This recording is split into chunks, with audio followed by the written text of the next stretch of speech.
गांधारी ने 101 बच्चों को कैसे एक साथ जन्म दिया होगा? साइंस ने अब इसका जवाब दिया है। इससे भारत के पास महाभारत के समय में जो कमाल की साइंस थी, उसका लोहा पूरी दुनिया मान रही है।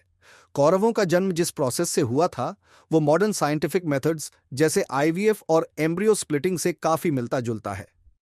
हम सब जानते हैं कि गांधारी को 100 पुत्रों का वरदान प्राप्त था, लेकिन जब उन्होंने कंसीव किया तो उनकी प्रेगनेंसी 9 महीने की बजाय लगभग 2 साल तक चलती ही रही, और यह रोज रोज उनके लिए बहुत असहनीय होती जा रही थी।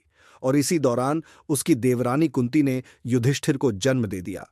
पहले से ही फ्रस्ट्रेशन से भरी बैठी गांधारी अब और भी ज्यादा चिढ़ गई और उसने अपने पेट पर जोर से हाथ मार दिया, जिसके चलते उनके शरीर से एक एम्ब्रियोनुमा मांस का पीस बाहर आकर गिरा।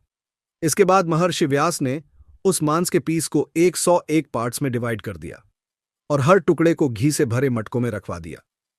फिर इसके भी 2 साल बाद तक ये एम्ब्रियो मटकों के अंदर ही संभाल कर रखे गए, और समय आने पर उनसे 100 पुत्रों और एक पुत्री का जन्म हुआ।